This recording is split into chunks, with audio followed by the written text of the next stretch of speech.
Laging napagkakamalang dyan, Arden.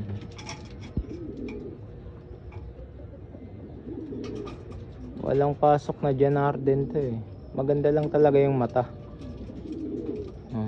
Parang gold eye. Pero full sibling yan ni Bulatong.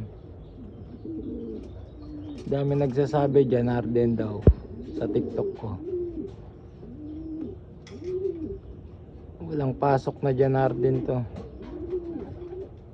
Pero ang ganda ng mata niya.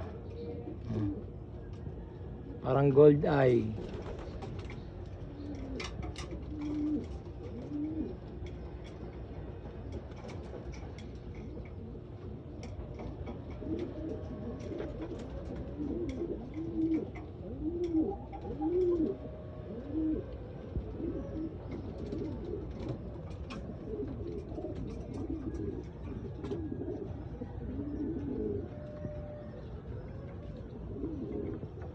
Hindi po yan dyan, Arden. Dyan lang po yan. James Arden. Tantado!